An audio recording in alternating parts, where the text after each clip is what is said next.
ओम साई राम। कैसे हैं आप लोग? आई होप सब ठीक होंगे।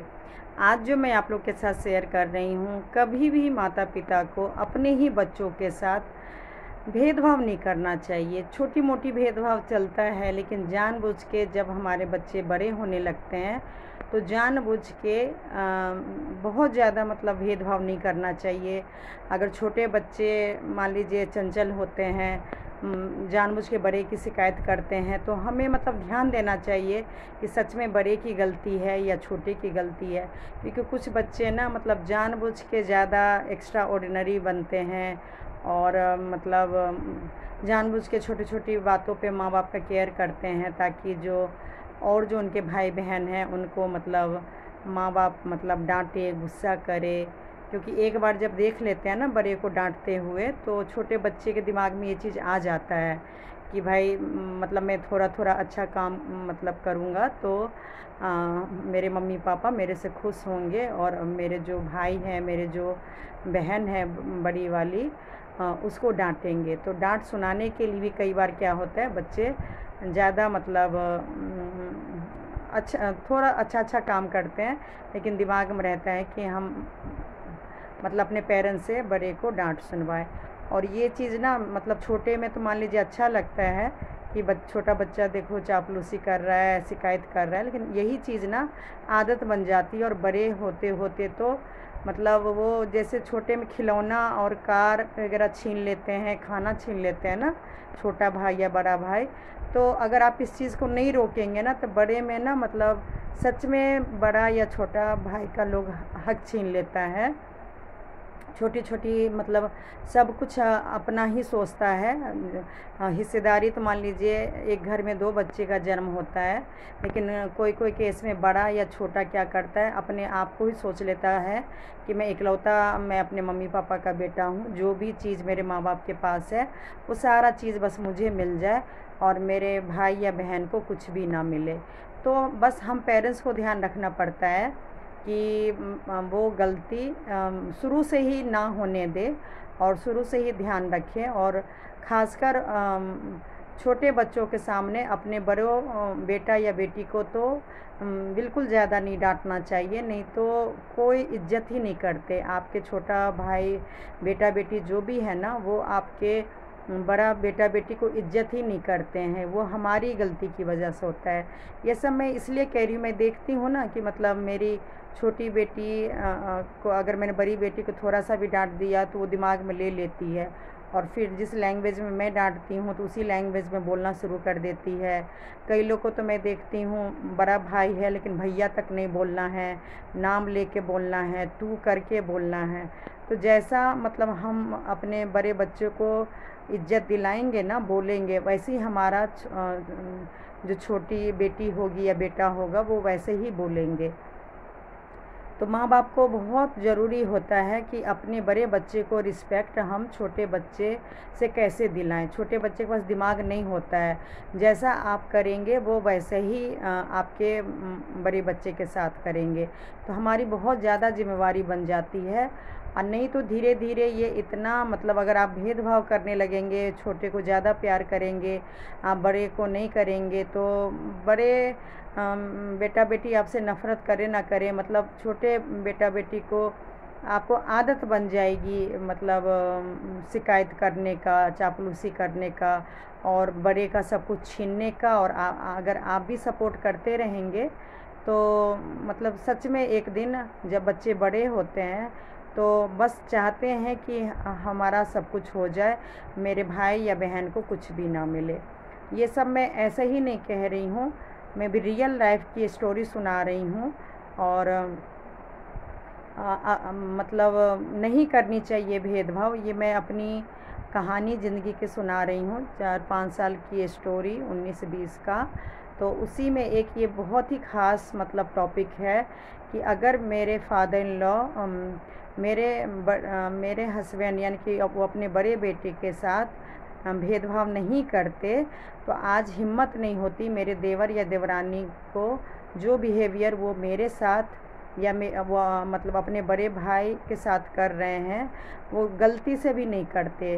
मैं भगवान के आगे पूजा कर रही हूँ, झूठ नहीं बोलूँगी। अगर मेरे सास ससुर अगर इज्जत देते, मान सम्मान देते, मतलब समझते कि ये मेरे घर का बड़ा बेटा है, उनको मतलब जिम्मेवारी देते और मतलब इज्जत देते, तो आज ऑलरेडी मतलब मेरे हस्बैंड का जो भाई है वो भी देते। लेकिन बिल्कुल तू तू करके बोलना, भैया तो खैर इस ज़िंदगी में कभी बोल ही नहीं सकते हैं, स्टार्टिंग से ही नहीं बोले। और मतलब बात रही चीज़ का, तो धीरे धीरे मतलब कई लोग कहते हैं ना, प्रॉपर्टी की वजह से पता चला है कि प्रॉपर्टी तुम्हारे देवर को दे दिया गया है, पोता के लिए ख़रीदे हैं सास ससुर, इसलिए तुमको और हस्बैंड को तकलीफ़ है। नहीं, मैं जो आज कहानी सुनाने जा रही हूँ, छोटी छोटी भेदभाव के कारण हमारे घर में दरार पैदा हुआ। भेदभाव तो देखिए, मेरी सास जब से मेरी शादी हुई तब से ही मैं देखी हूँ, दोनों भाई में वो कितना भेदभाव करते थे। और फिर बहू में जब मेरी शादी हुई तो मेरी तो बुरा हाल किए ही, लेकिन जब देवरानी आई तो उसके साथ गलत करने को उन्होंने सोचा भी नहीं, क्योंकि पहले ही धमकी दे दिया मेरे देवर ने कि भाई जो तुमने मेरे हस्बैंड का नाम लेके जो तुमने उसकी बीवी के साथ किया है, गलती से सपने में भी मेरी बीवी के साथ नहीं करना। तो वो धमकी और आज का धमकी है कि मेरी मदर इन लॉ को हिम्मत ही नहीं है, जितना मेरे साथ किए ना उसका 10% भी अगर कर लेना, या मेरे हस्बैंड के साथ जितना वो गलत की हैं, मतलब वो अपने बड़े बेटे के साथ, अगर वो अपने छोटे बेटे के साथ कर ले तो सच में दुनिया हिला देंगी। और मैं कोई ऐसा ही नहीं बोल रही हूँ, मैं अपनी आँखों से देखी हूँ कि मेरे मान सम्मान के लिए मेरे हस्बैंड नहीं लड़ पाए, क्योंकि वह कमज़ोर अपने आप को कहते थे, बड़ा बेटा है, बड़ा बेटे को बहुत कुछ सहना पड़ता है।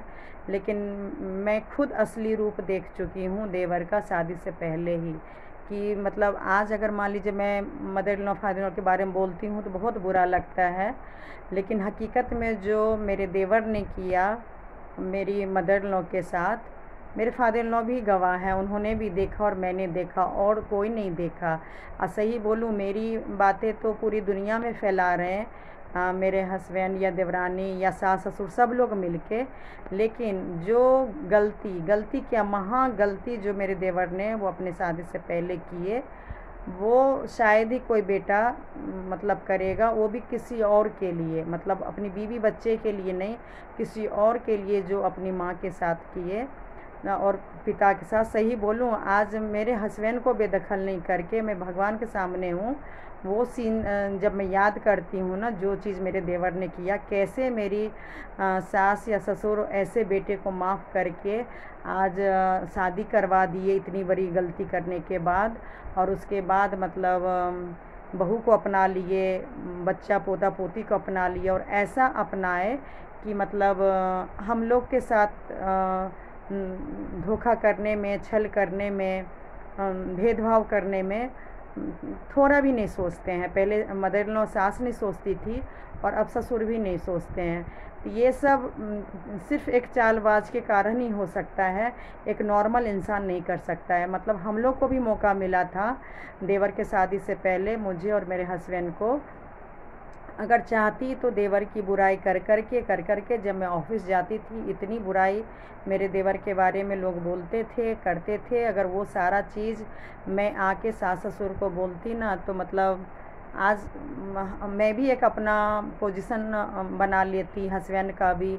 और मतलब क्या बोलूँ, जो चाल वो लोग चल के अपना जगह बनाए और हम लोग के साथ बेदखल ही नहीं, भेदभाव करवाए, तो ये चीज़ भगवान देखिए हम लोग को भी मौका दिए। लेकिन हम लोग जानबूझ के गलत काम नहीं किए कि भाई घर के दोनों बेटा है और बस किसी तरह ये परिवार एक हो जाए, क्योंकि शादी से देवर के शादी से पहले उन्होंने सोची अपने परिवार को छोड़ दिया था, माँ बाप को छोड़ दिया था, बिल्कुल अलग रहना, खाना पीना बिल्कुल ही मतलब 1.5-2 साल पहले खाना पीना भी सब छोड़ दिया था। ऐसे बेटे को अपना के और आज ऐसा अपनाए कि बड़ा बेटा बड़ी बहू को ही छोड़ दिए। तो खैर वक्त वक्त की बात होती है। और मुझे अफ़सोस नहीं है कि जो वो चाल चल के हम लोग को बेदखल किया, मतलब जो एक बड़े बेटा बड़ी बहू की इज्जत होती है वो बर्बाद करवा दिए। कहानी मैं बता रही हूँ इस अलमारी से 4-5 साल पहले, जब मेरी बेटी हुई 3.5 साल की हो गई थी, दिवाली तक की कहानी बता दी थी, वहीं से मैं कंटिन्यू कर रही हूँ। तो जब मेरी बेटी हुई तो गर्मी में तो सामान वामान लाए, कपड़े उपड़े तो चल गया। उसके बाद जब भाई घर का सदस्य जब बढ़ता है तो सामान भी ज़्यादा होता है और रखने के लिए अलमारी भी चाहिए। तो वैसे तो मैंने कुछ रिपेयर वगैरह करवाने के लिए कारपेंटर को बुलाई। जब मेरी 3.5 साल की बेटी हुई, फिर सर्दी का सामान वामान भी आने लगा तो सामान रखने में दिक्कत होता था। तो रिपेयर के साथ साथ पता नहीं क्या हुआ, मैंने बोला कि मतलब अलमारी बना देते हैं। तो एक स्टोर रूम है, उस स्टोर रूम में रखने के लिए, क्योंकि रूम में तो जगह ही नहीं था, ऑलरेडी पहले से ही अलमारी था। फिर क्या हुआ, स्टोर रूम का इतना रेट बताए ओपन बनाने में, मैंने सोचा थोड़ा बहुत और लगा के पुराना वाला अलमारी स्टोर रूम में रख देती हूँ और नया अलमारी बड़ा सा बना लेते हैं, जिसमें डेली यूज का हम चारों का, मेरा, मेरे हस्बैंड का और मेरी दोनों बेटी के कपड़े अच्छे से आ जाएंगे। और मतलब उसी की वजह से मैंने काम स्टार्ट किया। दिवाली भी हुआ, दिवाली की कहानी बता दी कि सब ठीक ठाक से हो गया, काम चल रहा था। उसी बीच में मतलब देवरानी का भी आना जाना होता था। वो देखती थी कि स्टोर रूम में मतलब हम काम क्या करवा रहे हैं, कैसे करवा रहे हैं। और स्टोर रूम में बहुत पुराना सामान था, बहुत मैंने पहले भी दिखाया।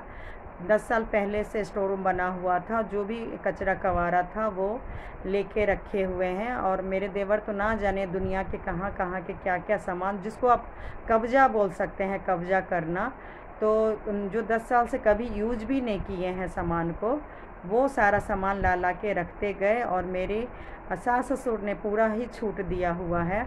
सेम रूम, स्टोर रूम नीचे भी बनाए। जब मेरी देवरानी का बेटा हुआ था तो स्पेशल उनको जब पता चला कि उनकी बहू माँ बनने वाली है, तो मेरे फादर इन लॉ ने स्पेशल वो कमरा बनाया और बहुत ही अच्छे से कमरे की तरह यूज करती है।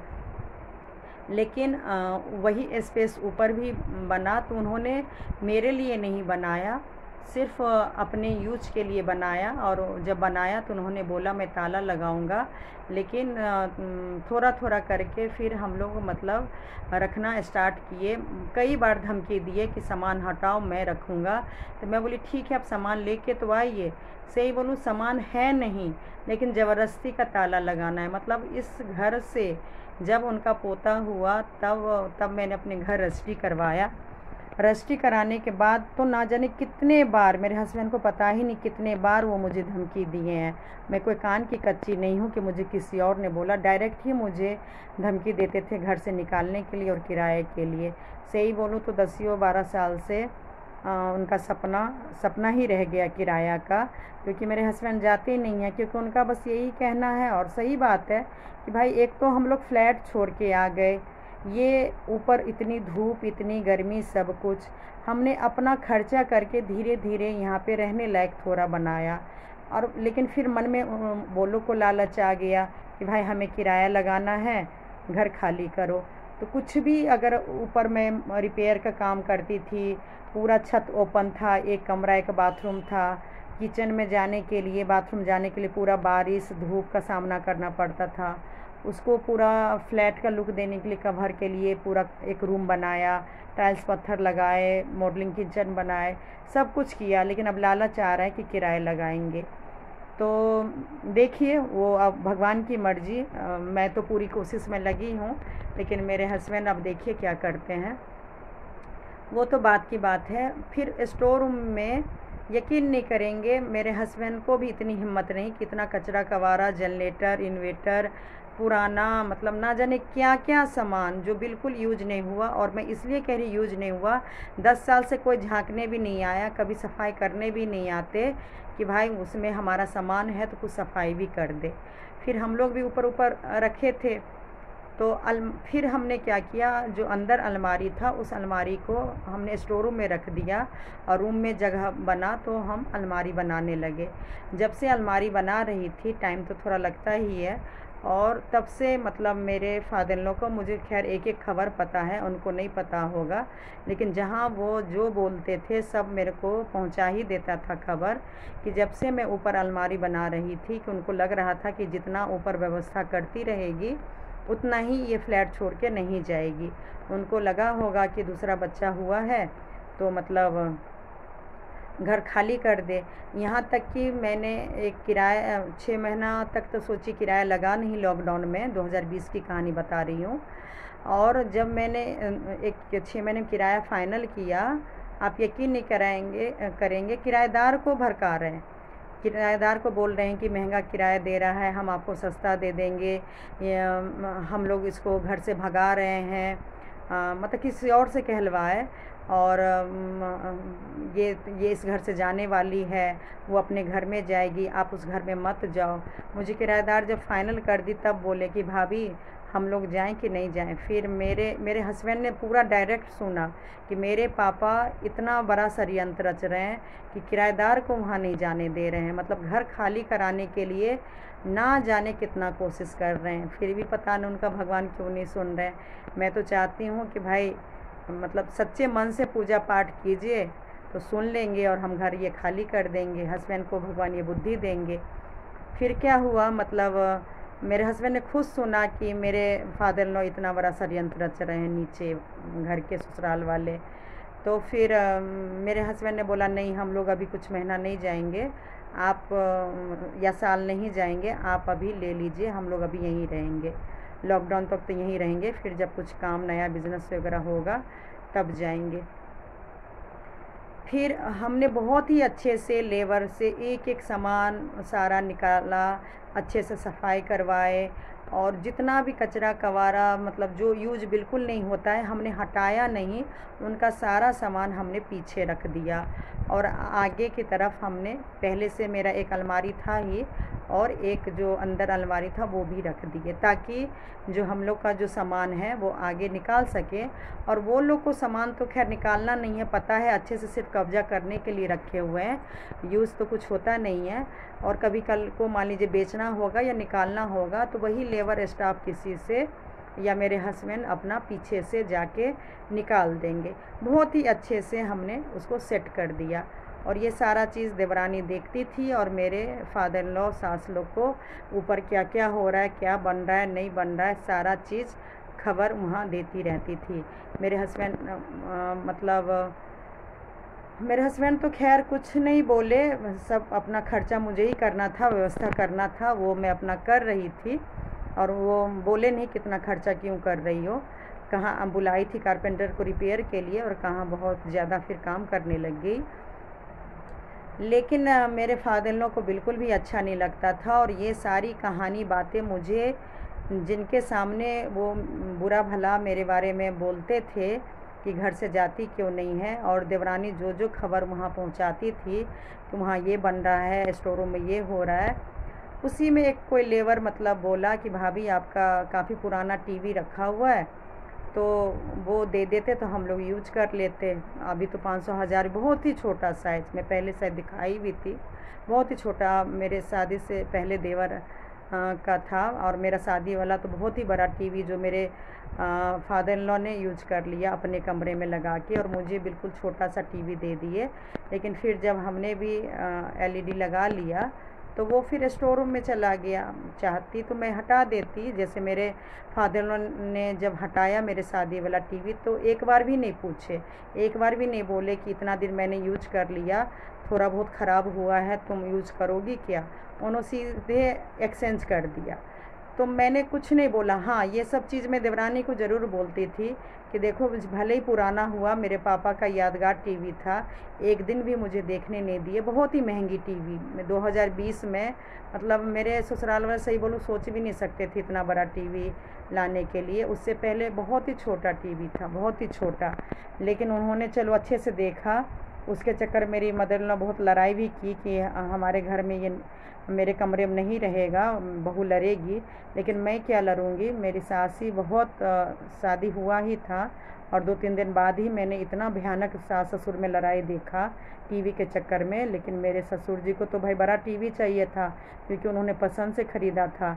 मेरे पापा ने बस पैसा दे दिया था और उन्होंने पसंद से ही TV, fridge, washing machine, bed, अलमारी जो भी होता है, बेड अलमारी तो खैर हमारा ही यूज का था, लेकिन मेन वो फ्रिज और टीवी बहुत ही बड़े साइज़, इतना बड़ा साइज़ किसी ने भी एक मिडिल क्लास में 2020 में तो देखिए नहीं था। मेरे साथ वाले के जिनके भी लोगों को शादी हुआ था, मेरे मैके ससुराल, इतना बड़ा साइज़ तो किसी का नहीं था। लेकिन कोई नहीं, मैंने कभी घमंड नहीं किया। मैंने बोला चलो कोई नहीं, मेरे फादर इन लॉ को शौक़ है, सबका मन होता है कि बेटा का शादी होगा तो भाई ये करेंगे वो करेंगे। तो उन्होंने ले लिया और उन्होंने कई साल यूज भी किया। जब पुराना हो गया तो मेरे से पूछा भी नहीं और एक्सचेंज करके नया ले आए। लेकिन जब मैंने LED लगाया तो आप यकीन नहीं करेंगे, चाहती तो मैं भी हटा देती, मुझे भी 500-1000 मिल जाता। 500-1000 भी नहीं मिलता, मेरे से तो बहुत ही साइज़ का छोटा था। और फिर भी हमने कुछ नहीं उस टाइम पे किया और स्टोर रूम में रख दिया। और जिसका नतीजा है कि अभी 10-15 साल से हम लोग LED लगा लिए हैं और वो स्टोर रूम में पड़ा हुआ है। तो लेबर ने बोला कि मतलब हमें दे दीजिए। मैंने बोला देखिए मेरा तो नहीं है, नीचे वाले का है, अगर दे देते हैं तो ले लीजिएगा, क्योंकि यहाँ तो पड़ा ही हुआ है। अब बहुत ही अच्छे से हमने अलमारी के ऊपर रख के संभाल के रख दिया। मैं बोली ले जाएंगे तो ठीक, नहीं ले जाएंगे तो ठीक, क्योंकि पीछे तो रख नहीं सकते ना, टूट जाएगा। बहुत ही अच्छे से स्टोर रूम हमने संभाल दिया। पता नहीं, मतलब मैंने देवरानी को भी बोला कि देखो ऐसे ऐसे लेबर बोल रहा है, देना है तो दे दो, क्योंकि भाई मेरे से तो मेरे फादर इन लॉ ने पूछा नहीं, तुम्हारे हस्बैंड के हैं। और सही बोलो तो उससे मेरे हस्बैंड का, अगर उनका टीवी था देवर का, तो मेरे हस्बैंड म्यूजिक सिस्टम बहुत ही अच्छा मेरे शादी से पहले लिया हुआ था। लेकिन वो म्यूजिक सिस्टम काम जब हुआ डीजे वगैरह का, कहाँ ले गए, क्या किए, क्या यूज किए, बेच दिए। तो मैंने तो एक बार भी कभी पूछा भी नहीं कि भाई आपका म्यूजिक सिस्टम कहाँ है। मतलब मैं दोनों तरफ से बता रही हूँ, अपना मैके का भी नहीं हिसाब लिया, हस्बैंड का जो चीज़ था उसका भी मैंने मतलब नहीं रखा। फिर भी मैंने देवरानी को बोला कि भला हो जाएगा, देना है दे दो, बाकी तुम लोग की मर्ज़ी। मैं हटाई नहीं हूँ, आराम से अच्छे से रख दी हूँ। नीचे भगवान जाने उसने क्या बोला नहीं बोला, आप यकीन नहीं करेंगे। मेरे फादर इन लॉ बिल्कुल गुस्से में आए और बोले कि क्या हो रहा है ऊपर, कितने दिनों से तुम लोग ऊपर क्या काम करवा रहे हो, और स्टोर रूम में क्या क्या रख रहे हो, क्या कर रहे हो, मेरा कमरा है, मैं ताला लगाऊंगा, क्यों तुम लोग उसमें सामान रख रहे हो। मैंने बहुत पहले बोला। और शुक्र मानिए जो कुछ भी हो रहा है ना, ये मेरे हस्बैंड के सामने हो रहा है, क्योंकि पहले कई बार तो अकेले में मेरे फादर इन लॉ मुझे धमकाते थे, घर से निकलने के लिए दबाव देते थे। लेकिन अब तो इतना निडर हो गए, पता नहीं किस बात के लिए निडर हो गए थे। मतलब कोई डर मतलब था ही नहीं कि मेरे हस्बैंड गुस्सा करेंगे या उनको गुस्सा भी आएगा या उनको बुरा भी लगेगा कि इतना भेदभाव क्यों कर रहे हैं। और मतलब मेरे देवर देवरानी नहीं आए टीवी के लिए, और सोचिए वो अपने फादर को भेज दिए ऊपर, और कि टीवी कहाँ है, टीवी को तुम लोग क्या कर रहे हो। जबकि साफ साफ बोल दिया भाई लेबर ले रहा है, कोई ज़बरदस्ती नहीं ले रहा है, मांग रहा है 500-1000 रुपये ही देगा। फिर मेरे हस्बैंड ने भी बोला, मैंने भी बड़े शांति से बोला देखिए कुछ भी नहीं किए, बड़े अच्छे से जो भी आप लोग का पुराना सारा सामान है वो हमने पीछे रख दिया, और सिर्फ 2 अलमारी हमने आगे की तरफ रख दिया है ताकि यूज कर सके। जो भी आपको सामान चाहिए, उनका नया पर्दा लगा हुआ था, 10 साल से पर्दा लगा हुआ था, ख़रीदा हुआ था, लेकिन लगा नहीं रहे थे वाइट वॉश वगैरह के चक्कर में। तो मैंने बोला देखिए वो भी हमने संभाल के रख दिया, सब कुछ भी नहीं किया है, और जब भी आप लोग को कुछ चाहिए तो दे देंगे। नहीं मतलब वो तो गुस्से लड़ने के मूड से आए थे, घर खाली कराने के मूड से आए, और इतना गुस्सा फायर हो गए। कारपेंटर भी था, 1-2 लेबर भी था, काम थोड़ा बहुत मतलब हो ही रहा था काम। अलमारी के साथ साथ मैंने मंदिर भी बनवा लिया था। तो मतलब मैंने खुद सुना जब वो ऊपर आए थे, तो मैं बेटी को चादर में ढक के दूध पिला रही थी, उनको पता नहीं था। तो कारपेंटर से बोले कि अब क्या काम करा रहे हो, अलमारी तो बन गया। तो बोले कि वो जगह था थोड़ा सा, तो मंदिर बना रहे हैं। तो पता है सीधे कहती कि इधर पूरा रूम में भी तो जगह है, बोलो पूरा फर्नीचर ही फर्नीचर बना ले। मतलब मेरे ससुर फादर इन लॉ हो के मैं कुछ भी ऊपर काम करूँ ना, उनको बहुत बुरा लगता था। बहुत मतलब एक जो जलन एक औरत में होती है ना, उससे ज़्यादा कि ये इतना व्यवस्था क्यों कर रही है, क्यों व्यवस्था किए जा रही है और यहाँ से निकल क्यों नहीं रही है। और उसके बाद उन्होंने फिर मेरा खर्चा देख के, मेरा काम देख के, फिर जैसे ही मेरा काम ख़त्म हुआ था तो वो अपना नीचे का काम भी स्टार्ट कर दिया। और उन्होंने कई लाख रुपए लगा के अपने घर को मॉडलिंग किचन, पूरा फर्नीचर जो होता है पूरा रिपेयर, टाइल्स पत्थर पूरा मतलब लगवाया। चलो उनकी पैसा था, लेकिन ऊपर मतलब कहने का मतलब जो बारिश हो रही है धूप हवा में, मेरी बेटी अकेले, मैं अकेले कैटरिंग का काम, माँ बेटी अकेली रहती थी, हस्बैंड बाहर काम करते थे रात भर। तो भी एक बार चिंता डर नहीं, मैं कितने बार बोलती थी कि टेम्प्रोरी कुछ किसी भी तरीके से इसे छत को कवर करा दीजिए, हमें डर लगता है। लेकिन 100 रुपये ऊपर नहीं खर्च किए, 100 रुपये ऊपर नहीं खर्च किए, क्योंकि व्यवस्था करेंगे तो हम लोग चले जाएंगे। तो इसलिए भाई तुम लोग जाओ, तुमने अपना मकान ख़रीदा है, तुम लोग जाओ। मतलब वो ये नहीं देख रहे हैं कि भाई बेटा का इनकम नहीं है, मैंने जॉब छोड़ दिया है, दूसरी बेटी को जन्म दी हूँ। तो ऐसे टाइम पे इंसान आखिर घर छोड़ के कैसे जाएगा, क्योंकि जब तक व्यवस्था नहीं हो जाएगा, काम नहीं हो जाएगा, इंसान कैसे जाएगा। लेकिन वो तो बस एक थोड़ी सी लालच के चक्कर में, किराए के लालच के चक्कर में, बेटा बहू से जो उनको मान सम्मान इज्जत मिल रहा था, मतलब जो एक परिवार एक था, सोचिए एक थोड़ी सी लालच के चक्कर में मतलब बिल्कुल अपना रिश्ता ज़िंदगी पूरा सोचिए तब से बर्बाद कर लिए। पहले तो चोरी छुपे जब से देखिए पोता हुआ, पहले झूठ नहीं बोलूँगी, बड़े बेटे को बहुत मानते थे, इतना मानते थे जिसका नतीजा आज यह है कि लोग जलन के कारण हम लोग के खिलाफ़, बेटे के खिलाफ़, मेरे हस्बैंड के खिलाफ़ मतलब भड़का भड़का के सोचिए अब दुश्मनी पैदा कर दिए। और जब से खासकर पोता हुआ है तब से सोचिए हम लोग को देखना ही नहीं चाहते हैं। मतलब एहसास कराते थे कि भाई हम लोग चले जाएं, लेकिन इस चीज़ को ना मैं मानती नहीं थी। लोग कहते थे कि तुम ज़बरदस्ती का रिश्ता निभा रही हो, ज़बरदस्ती खाना पीना फल फ्रूट दे रही हो, ज़बरदस्ती गिफ्ट दे रही हो। उनके तरफ से सब कुछ बंद हो गया था, ना मेरी बड़ी बेटी को देते थे, ना मुझे कुछ देते थे, ना मेरे हस्बैंड को देते थे। लेकिन मैं ये सब चीज़ को ना सही बोलूँ समझ नहीं पाई। मैं सोची हाँ टाइट है इसलिए ऐसा है, लेकिन नहीं, वो हम लोग को अपनी ज़िंदगी से बहुत पहले से निकाल चुके थे। बहुत पहले से गांव के प्रॉपर्टी बेच बेच के लाते थे और यहाँ प्रॉपर्टी ख़रीदते थे। गांव वाले, इनके खुद के रिश्तेदार हमें बोलते थे कि तुम्हारे साथ धोखा हो रहा है, यहाँ से प्रॉपर्टी लेके जा रहे हैं, बेच रहे हैं और वहाँ कुछ ना कुछ कर रहे हैं, अपने हस्बैंड को बोलो तुम्हारे साथ गलत कर रहे हैं। लेकिन मैं जब हस्बैंड को बोलती थी कि आपके पापा गांव का ज़मीन बेच बेच के यहाँ ला रहे हैं, कुछ कर रहे हैं, तो मेरे हस्बैंड मुझे ही गुस्सा करते थे। मेरे हस्बैंड बोलते थे उन लोग का प्रॉपर्टी है तो वो गलत क्यों करेंगे, 2 भाई है 2 बेटा है, तो हम लोग के लिए जो कर रहे हैं सो कर रहे हैं, तुम फालतू का परेशान नहीं हो और लोगों की बातों में नहीं आओ। तो मैं भी छोड़ देती थी। लेकिन नहीं, ऐसा नहीं हुआ। सच में वो बेच बेच के सिर्फ अपने छोटे बेटे और पोता को सेट करने में लगे। और हम लोग को पता था कि दूसरा बच्चा होगा नहीं, तो जिसके कारण हम लोग के साथ मतलब गलत व्यवहार करते थे, लेकिन पता नहीं चला।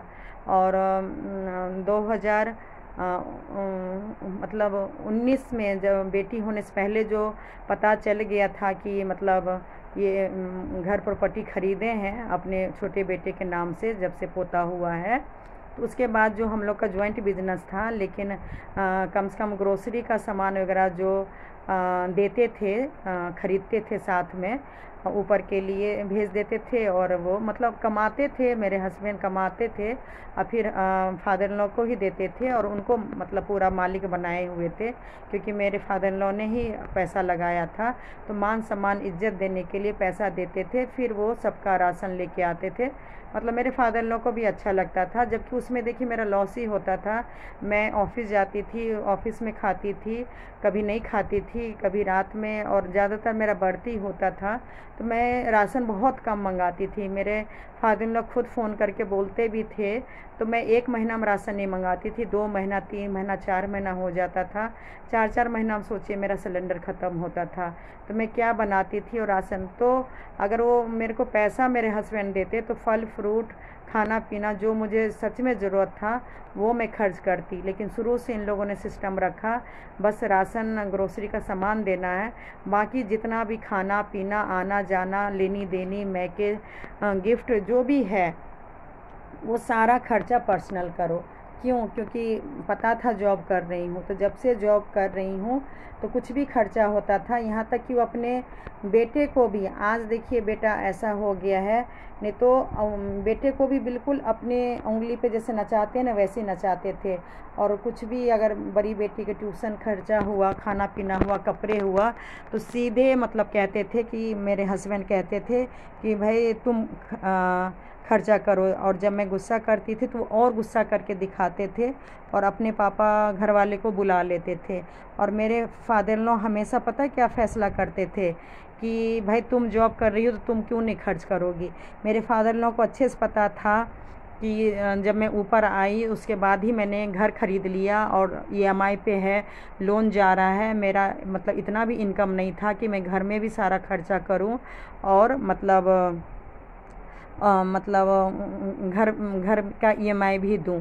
लेकिन बाप बेटे सब लोग मतलब जानबूझ के तंग परेशान करने के लिए मतलब मेरे से खर्चा कराते थे। और मेरे हस्बैंड तो हमेशा धमकी देते ही थे कि जॉब छोड़ो, जॉब छोड़ो। और सब लोग चाहते थे कि मैं जॉब छोड़ूं, क्योंकि किसी को मतलब मेरा तरक्की पसंद नहीं था ना, कि मैं एक तरफ़ा कमा रही हूँ और अपना और बेटी का खर्च कर रही हूँ सब कुछ। तो सही बोलूँ, शोर शराबा ना हो और मेरे हस्बैंड मुझे जॉब छुड़वाए ना, इस चक्कर में घर का जो भी होता है मेन खर्चा वो सारा कुछ मैं फिर करती थी। जॉब छोड़ने के बाद भी घर में जो भी सामान अभी देख रहे हैं, सारा सामान वगैरह भी मैं लाती थी। तो आज मैं हस्बैंड से कहती हूँ कि पापा का बात मान के सारा मेरे से खर्चा करवाए। क्या मिला? मैं तो जमा कर के मैं एक नहीं दूसरा घर भी खरीदी, और वो घर भी अभी मिलने वाला है। और लेकिन आपको क्या मिला? सारा मेरे से खर्चा करा के आपने जमा नहीं किया, और आज देखिए वो घर मिलने वाला है। सब लोग मेरे फादर इन लॉ को, जब मैं परेशान होकर बोलती थी कि हस्बैंड कुछ खर्चा नहीं करते हैं, तो बोलते थे कि चिंता नहीं करो, वो कंजूस है, वो किसी और पे खर्चा नहीं करता, वो जमा करता होगा, जो घर में बुक की हो वो उसके लिए पैसा जमा कर रहा होगा। आप यकीन नहीं करेंगे, अभी सुनने में आया अभी 2024 में दिवाली तक में वो घर मिल जाएगा। तो जब मैं अभी ऑपरेशन भी हो गया, और इस घर से तो अब मैं जाना ही चाह रही हूँ, क्योंकि कोई भी नहीं चाहते कि मैं इस घर में रहूँ।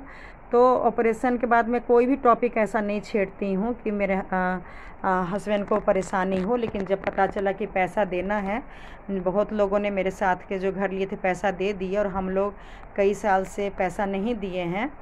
तो मतलब मैं हस्बैंड से बोली कि भाई पैसा दे दीजिए घर का। मैं अपने हस्बैंड का यकीन नहीं करेंगे, 2 घर उनके नाम कर रखी हूँ, मतलब मेरा भी नाम है।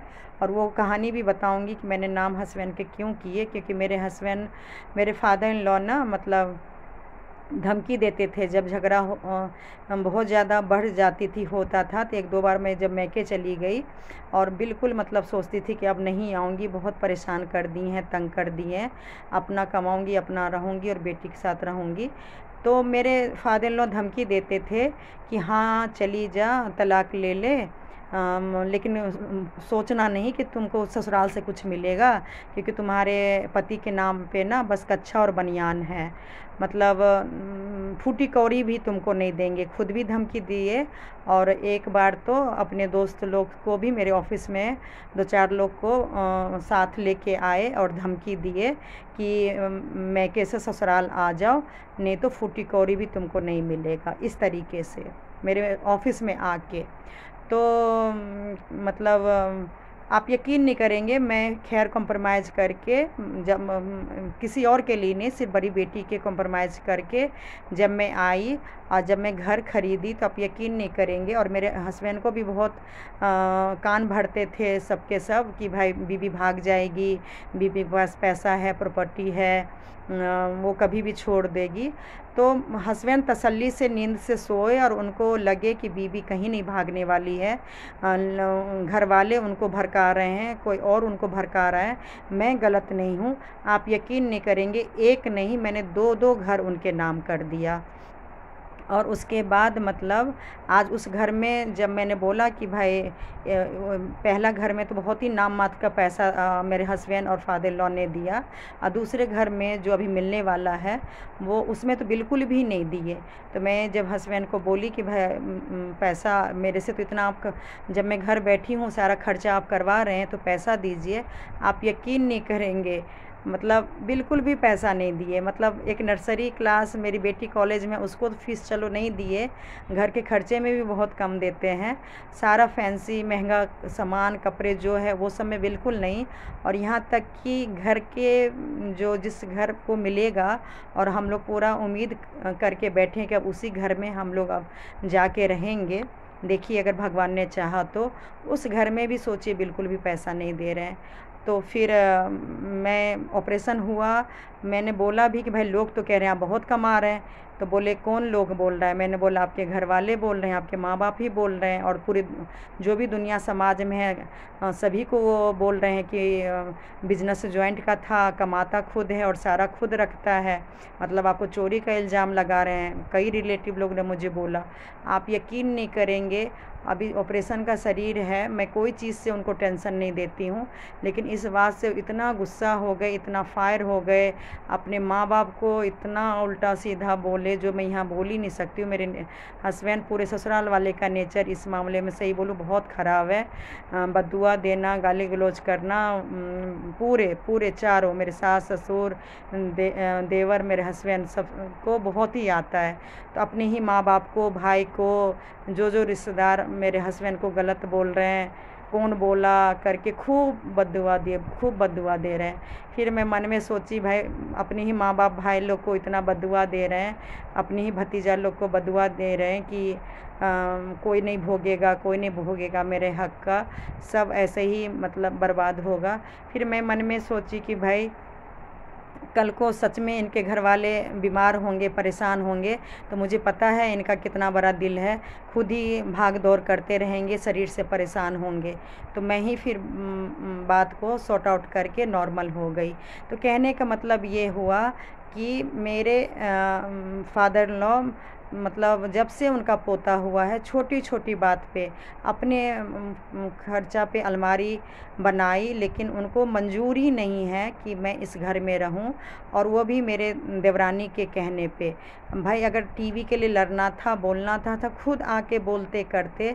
मतलब मेरे फादर लॉ ने इतना छूट दे दिया है, सपोर्ट करते हैं देवर देवरानी को, वो लोग जो चाहें हम लोग के साथ कर सकते हैं, और हमारे रिश्तेदार लोग को बोल सकते हैं। और हमारे सास ससुर भी बिल्कुल ऐसे ही हो गए हैं, बहुत भेदभाव करते हैं।